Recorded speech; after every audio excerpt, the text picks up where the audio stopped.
بسم اللہ الرحمن الرحیم۔ جناب سٹوری تو ایک ہی شیئر کرنی ہے لیکن سٹوری بڑی اہم ہے۔ اس سٹوری میں آج آپ نے درجنوں ڈاٹس ملانے ہیں۔ جی ہاں، آپ نے سنا ہوگا کہ عمران خان اپنی حکومت ختم کر دے گا مگر NRO نہیں دے گا۔ سنا ہے نا؟ کس سے سنا؟ عمران خان اسمبلیاں توڑ دے گا مگر کسی ڈاکو چور کو NRO نہیں دے گا۔ شیخ صاحب فرما رہے ہیں جناب وزیر داخلہ صاحب یہ ایسا کیوں ہے آخر؟ اچھا یہ بھی آپ نے سٹیٹمنٹ سنا ہوگا۔ آج بڑی اہم ویڈیو ہے، آپ ایک سیکنڈ بھی اس ویڈیو کو مس نہیں کر سکتے۔ عمران خان بار بار جو NRO کر رہا ہے یہ اپوزیشن کو نہیں کسی اور کو سنا رہا ہے۔ یہ مریم نواز صاحبہ نے کہا ہے۔ ذرا ڈاٹس ملاتے ہیں، آپ نے سارے ڈاٹس ملانے ہیں۔ میں نے آج آپ کو بڑی اہم جو میں نے تھمبنیل پہ لکھا جناب میں بتاؤں گا۔ جی ہاں، مولانا صاحب کس کے استعفے پہ ڈٹ گئے؟ کپتان کے علاوہ کسی استعفے پہ ڈٹے ہیں جناب، اور وہ بڑا اہم استعفیٰ ہے۔ کیا چکر کیا ہے؟ اور جناب کنٹرول ٹاور کہاں کہاں تقسیم ہے؟ کیسے یہ کیا ہو کیا رہا ہے؟ یہ جناب الیکشن کمیشن آف پاکستان کے سامنے کیوں احتجاج کا اعلان کیا ہے اپوزیشن نے؟ یہ کیا چکر ہے؟ بڑی باتیں ہیں۔ اور کنٹرول ٹاور کس طریقے کا، کون سا والا کنٹرول ٹاور کپتان کو کہہ رہا ہے کہ کیا کرو؟ ٹھیک ہے نا، اب یہ بھی بتاؤں گا کیا کرو، تھوڑا سا انتظار کیجئے گا، سنتے ہیں۔ ڈاٹس آپ نے ملانے ہیں۔ MKM کا اچانک پیپلز پارٹی سے ملاقات کرنا، ڈاٹس ملائے نا۔ کاف لیگ GDA اور BAP یعنی باپ کا تحفظات کا اظہار کرنا، ڈاٹس ملائیں۔ محمد علی دورانی کی شہباز شریف صاحب سے پہلے اور پھر مولانا صاحب سے ملاقات، اور مولانا صاحب سے جو محمد علی دورانی صاحب کی ملاقات ہوئی ہے، اس ملاقات کے بہت ساری چیزیں، بہت ساری کورید کے ہم باہر لا رہے ہیں جناب۔ یہ کیا ہے ملاقات، کس طریقے سے ذرائع سے پتہ چل رہا۔ پھر اس کے بعد ان کی ممکنہ کہہ رہے ہیں کہ محمد علی دورانی صاحب کی بلاول صاحب سے بھی اور زرداری صاحب سے بھی ملاقات۔ کہنے کو تو یہ کہہ رہے ہیں نا پیر پگاڑا صاحب کا پیغام پہنچایا، پیغام کن کا پہنچا رہے ہیں وہ بھی سب کو پتہ ہے۔ اور جناب یہ بھی سب کو پتہ ہے، ذرائع بتا رہے ہیں کہ اس ملاقات پر کپتان ہیں بھی خفا ہیں۔ شہباز شریف صاحب کے ساتھ بھی محمد علی دورانی کی ملاقات، یا پھر مولانا صاحب کے ساتھ، یا پھر ابھی آگے کسی کے ساتھ ہوتی ہے، اس پر بھی یہ خفا ہیں۔ اچھا جی، کنٹرول ٹاور کی طرف سے اپوزیشن کے جلسوں اور ریلیوں میں کوئی بڑی رکاوٹ بھی نہ ڈالنا، ٹھیک ہے نا۔ لیکن اب آپ فوری طور پہ آپ کے ذہن میں آیا ہوگا کہ خواجہ آصف صاحب کی گرفتاری، وہ بتاتا ہوں چکر کیا ہے، یہ سارا کچھ کیا سلسلہ ہے، ٹھیک ہے نا۔ اچھا جی، پھر اس کے بعد یہ بیان بھی آنا کہ دیکھیں گے لانگ مارچ اسلام آباد کی طرف کرنا ہے یا راولپنڈی کی طرف۔ بھائی دیکھیں، جو تنقید ہے نا، تنقید جب یہ پولیٹیکل پارٹیز پہ ہوتی ہے نا تو پولیٹیکل پارٹیز تنقید کو برداشت کرتی ہیں، اور جب یہ کیونکہ ان کی کھال نہ تنقید برداشت کر کے موٹی ہو چکی ہوتی ہے، ٹھیک، لیکن ادارے براہ راست تنقید سے بہت تنگ ہوتے ہیں، بہت مشکل میں آ جاتے ہیں۔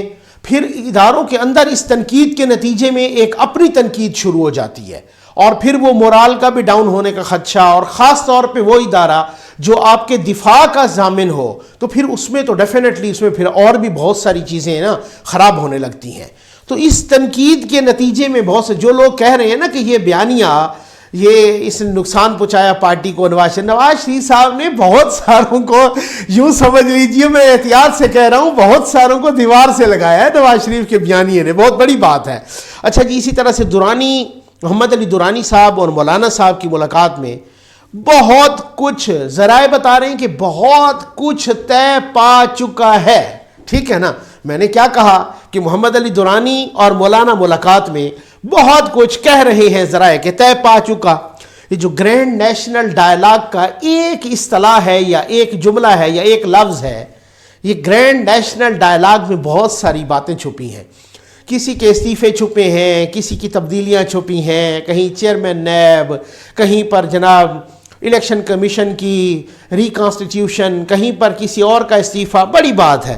اچھا سنا یہی ہے کہ کچھ کنٹرول، یہ ذرائع بتا رہے ہیں بھائی، صحافی تو ہوتا ہے نا ذرائع سے قریدتا ہے باتوں کو، اس طریقے سے پھر ہم احتیاط سے آپ کو بتاتے ہیں، ماشاءاللہ آپ سمجھدار ہیں کہ ذرائع بتا رہے ہیں۔ سنا یہی ہے کہ کچھ کنٹرول ٹاور میں بھی تقسیم ہے، یعنی اندر کی بات یہ ہے، ذرائع بتا رہے ہیں کہ راولپنڈی اور اسلام آباد کی ایک درمیانی جگہ ہے، وہ آپ کو پتہ ہے، وہ والا جو سیکشن ہے وہ کپتان کے ساتھ ہے، جو راولپنڈی والا سیکشن ہے وہ شاید پی ڈی ایم کو انہوں نے گرین سگنل دیا ہوا ہے.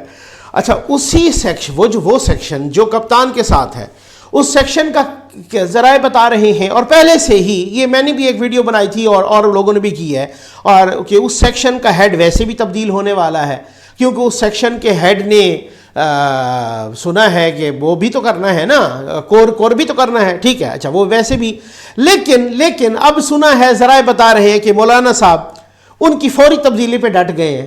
ٹھیک. اچھا مولانا صاحب کو اب یہ بھی ذرائع بتا رہے ہیں کہ مولانا صاحب کو یقین دلایا گیا ہے کہ تبدیل تو کریں گے اس سیکشن کے ہیڈ کو بھی, مگر آپ یہ فوری تبدیلی پر اصرار نہ کریں, کیونکہ اس سے پھر مسئلہ یہ ہے ادارے کی عزت کی بات ہوتی ہے ہر کسی کی. لیکن مولانا صاحب نے کہا ہے کہ نہیں جی وہ فوری تبدیلی پہ ڈٹے ہوئے ہیں, یعنی کپتان سے بھی پہلے مولانا صاحب نے کہا ہے ان کی تبدیلی. اب ذرائع کہتے ہیں کہ مولانا صاحب کو یہ بھی بتا دیا گیا ہے کہ اگلا کون ہوگا. ذرائع بتا رہے ہیں, مجھے تمہیں نہیں پتا, میں تو ویسے ہی آپ کو ذرائع کے ذریعے خبریں دے رہا ہوں. لیکن مولانا صاحب کو تبدیلی سے پہلے فوری تبدیلی چاہیے, ٹھیک ہے نا. اب مجھے بھی نہیں پتا کہ اگلے صاحب کا نام کیا ہے, نہیں پتا, ٹھیک ہے. کہہ رہے ہیں مولانا صاحب کو بتا دیا گیا ہے کہ اگلا اس سیکشن کا ہیڈ کون ہوگا, مجھے بھی نہیں پتا. مگر اپوزیشن کو امید ہے کہ تاریکی کے بعد ان کے لیے ایک سحر نمودار ہوگی. ہاں جی ذرائع بتا رہے ہیں, ذرائع یہ بھی بتا رہے ہیں کہ یا یہ فوری تبدیلی ہوگی اس سیکشن کی. ذرائع یہ بھی بتا رہے ہیں, ذرائع سے بڑی تفصیل سے بات ہوتی ہے نا, ٹھیک ہے نا. تو ذرائع بتا رہے ہیں کہ یا یہ فوری تبدیلی ہوگی یا وہ سیکشن بھی پنڈی والے کنٹرول ٹاور کے سیکشن کے ساتھ اور اپوزیشن کے ساتھ سیم پیج پر ہوگا تھوڑے دنوں میں. یہ بھی ذرائع بتا رہے ہیں یا تبدیلی ہوگی فوری, یا اگر فوری تبدیلی نہیں ہوگی تو وہ سیکشن بھی کنٹرول ٹاور کا پنڈی کے کنٹرول ٹاور اور اپوزیشن کے سیکشن کے ساتھ سیم پیج پہ ہوگا. اچھا ذرائع یہ بھی بتا رہے ہیں کہ کنٹرول ٹاور کا راولپنڈی سیکشن کپتان کو کہہ رہا ہے کہ اپوزیشن یا پی ڈی ایم کے ساتھ ڈائلاگ کرنے کے لیے کمیٹی جلد سے جلد تشکیل دیں.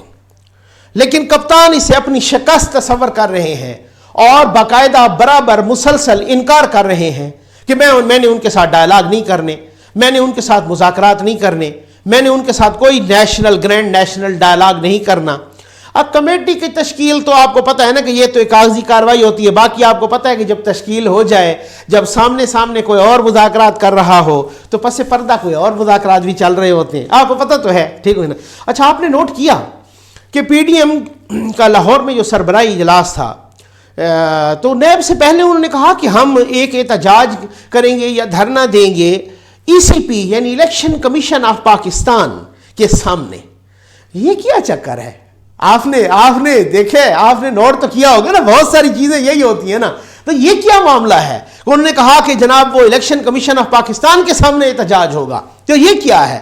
ذرا ڈاٹس ملائیں سارے بھائی. فارن فنڈنگ کیس یہ بڑا اوپن اینڈ شٹ کیس ہے, آپ کو پتہ تو ہے بھائی. فنڈنگ تو ہوئی ہے نا, فارن فنڈنگ تو ہوئی ہے, اور خان صاحب کے سائن بھی ہوئے ہیں وہاں پر کہ اس میں فارن فنڈنگ نہیں ہے. اور اگر وہاں ثابت ہو جاتا ہے کہ جی فارن فنڈنگ ہے, اور اب تو یہاں تک بھی کہا جا رہا ہے کہ فنڈنگ اسرائیل سے بھی اور فنڈنگ انڈیا سے بھی, اور تو اور چھوڑ دیں, جب انڈیا اور اسرائیل کی فنڈنگ بھی فارن فنڈنگ شامل ہو گئی اور ثابت ہو گئی پی ٹی آئی کے پاس, پی ٹی آئی کے بطور جماعت, تو پھر تو بطور جماعت اڑ گئی. اور بطور جماعت اڑ گئی تو جو الیکشن لڑا وہ جماعت کے ٹکٹس پہ لڑا, تو پھر تو سارے ایم این ایز اڑ گئے خان صاحب سمیت. وہ تو اتنا اوپن اینڈ شٹ کیس ہے. اور جناب آپ کو پتہ تو ہے کہ پھر یہ بڑا اوپن اینڈ شٹ کیس ہے, اور وہاں پہ احتجاج ہوا اور خان صاحب نے کمیٹی نہ بنائی مذاکرات کی اور فارن فنڈنگ والا کیس کھلا, تو پھر تو بہت کچھ بند ہو جائے گا. لگتا ایسے ذرائع بتا رہے ہیں,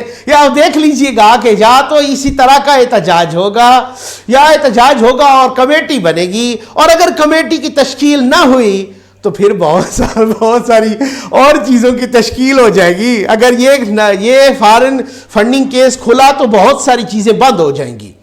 اب آپ میری اگلی ویڈیوز تک ڈاٹس ملائیں. امید ہے آپ کو ویڈیو پسند آئی ہوگی. آپ کا بہت بہت شکریہ.